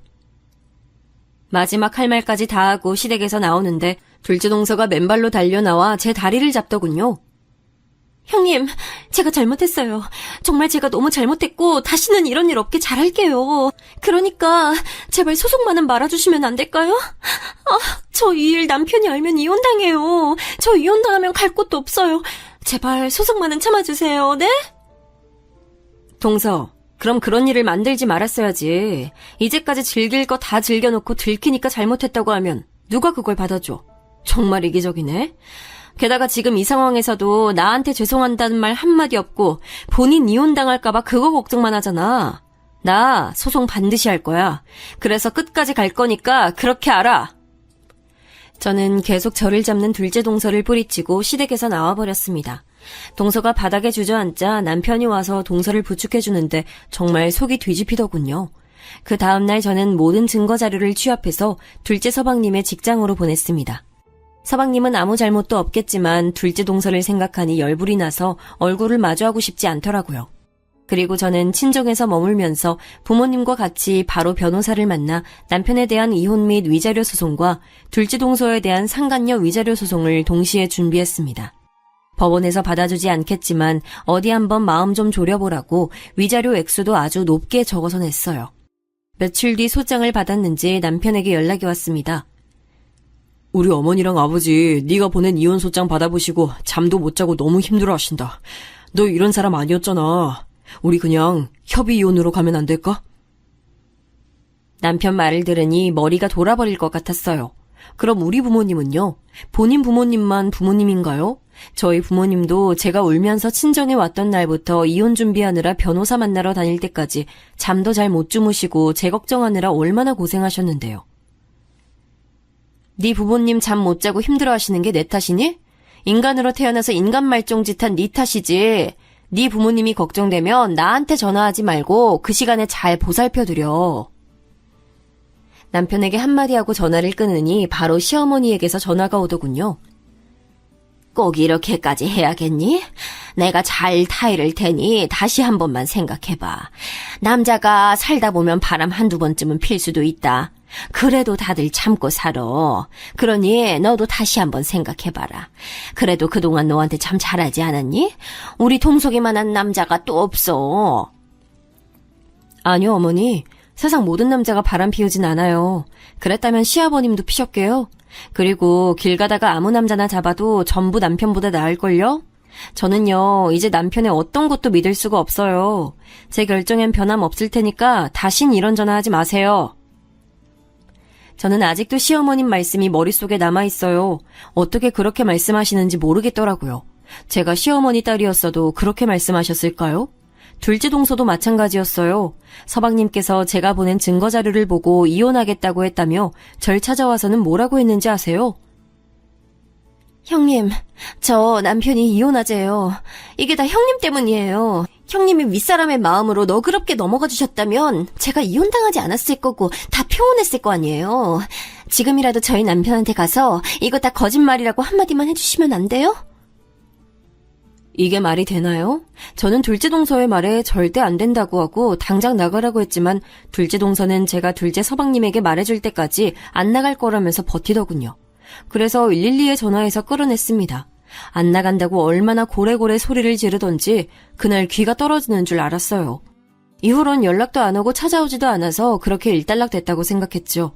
그런데 생각지 못했던 다른 복병이 있었던 거예요. 바로 둘째 동서 부모님이었어요. 연락 오신 두 분은 제게 꼭 한번 만났으면 한다고 간곡하게 말씀하셨습니다. 처음에 저는 두 분을 만날 일이 없다고 거절했지만 몇 번이나 연락해서 만나서 할 얘기가 있다고 하시길래 도대체 무슨 말을 하실지 궁금해서 만나뵈러 나갔습니다. 약속 장소로 가니 둘째 동서와 어르신 두 분이 계시더군요. 이야기 많이 들었어요. 내가 자식을 잘못 키워 미안합니다. 내가 대신 사과할 테니 우리 애 한 번만 용서해주면 좋겠습니다. 지금 그쪽에서 보낸 소장이랑 얘 남편도 이혼 소송한다고 난리라. 합의해주면 안 될까요? 저는 그 이야기를 듣자마자 둘째 동서를 쳐다봤습니다. 동서는 아직도 제가 잘못했다고 생각하는지 저를 째려보더군요. 죄송하지만 그렇게는 안 될 것 같습니다. 입장 바꿔서 두 분의 딸이 제 입장이라면 이러실 수 있으세요? 저도 동서 때문에 가정을 잃고 지금 정신적인 피해까지 입었어요. 그런데 제가 어떻게 용서를 할 수 있겠어요? 그러지 말고 이 돈 받고 생각 바꿔주면 안 되겠어요? 아니, 세상에 안 되는 게 어디 있어요. 한 번만 다시 생각해줘요. 어르신은 갑자기 가방 안에서 두툼한 종이봉투를 꺼내서 제 손에 쥐어주셨습니다. 저는 제 손에 봉투가 닿자마자 너무 역겨워서 그대로 봉투를 바닥에 던져버렸죠. 지금 제가 받은 피해를 돈으로 어떻게든 하실 수 있을 거라고 생각하신 모양인데 잘못 생각하셨어요. 저 절대 합의해줄 생각 없습니다. 오히려 동네방네 소문나서 평생 얼굴도 못 들고 다녔으면 좋겠거든요. 아니, 이게 무슨 경우 없는 짓이에요. 사람이 정의를 보였으면 받는 신용이라도 해야지. 그리고 솔직히 바람난 게 내 딸 잘못만도 아니지. 막말로 남편한테 얼마나 못했으면 바람이 났겠어요. 이런 성질머리 보니 딱 보이네 보여. 그래서 그쪽 따님은 얼마나 못났으면 제대로 된 남자를 못 만나고 남의 남자랑 몰래 바람이나 피우고 살았대요? 그런 걸 뭐라고 하는 줄 아세요? 첩살이라고 해요. 되게 잘난 따님은 겨우 내 남편 첩이었던 거라고요. 첩? 야, 너 말 다 했어? 그동안 꿀먹은 벙어리처럼 앉아있던 둘째 동서가 제 말에 약이 올랐는지 소리를 빽 지르더군요. 저는 그러거나 말거나 할 말 다 했으니 간다고 말하고는 휙 나와버렸네요. 그렇게 나와 친정으로 돌아가는데 내내 두 어르신이 생각났어요. 딸을 위하는 마음으로 절 만나러 나오셨을 텐데 아마 원하시는 대로 되진 않으셨겠죠. 그런데 그게 정말로 딸을 위한 거였을까요? 아무리 자식을 사랑해도 잘못된 길로 가면 바로 잡아주는 게 맞다고 보는데 말이죠. 그런 일들이 있고 난 후에도 남편과 시댁 그리고 둘째 동서는 계속 제게 연락을 해왔습니다. 법원에서 만날 날이 다가오니 불안해서였을까요? 하지만 저는 전혀 받지 않았고 변호사를 통해서 무조건 법대로 할 거라고 제 의사를 전달했습니다. 그리고 모든 것이 법대로 처리가 완료된 날 오랜만에 답답한 마음이 뻥 뚫리는 기분을 느낄 수 있었어요. 이제 모든 게 끝났다는 생각에 마음이 편안하면서도 한편으론 쓸쓸했습니다. 왜 하필 제게 이런 일이 일어났을까 자책도 하고 울기도 많이 울었죠. 하지만 한편으로는 더 늦기 전에 알아서 다행이라는 생각이 들었어요. 셋째 동서가 말해주지 않았다면 저는 아직도 모른 채로 남편과 같이 살고 있었겠죠. 하지만 이 일 때문에 저는 사람을 못 믿게 됐어요. 그렇게 믿음직스러운 남편도 결국 바람을 피우고 있었고 정말 좋은 사람이라 생각했던 둘째 동서는 남편과 같이 저를 속이고 있었고요. 셋째 동서는 둘의 비밀을 말해줘서 고맙긴 했지만 사실 제게 계속 숨기고 있었던 거잖아요. 그렇게 생각하면 머리가 아프고 믿음이라는 게 허무하게 느껴집니다. 그래도 상황이 마무리된 이후에는 별다른 일 없이 잘 지내고 있답니다. 이혼 소송 때 몇 번이나 주저앉고 싶을 정도로 힘들었지만 꾹 참고 버티니 봄날이 오더군요. 제 얘기 들어주신 모든 분의 가정에도 평화가 오길 기원하며 항상 행복하시길 바랍니다.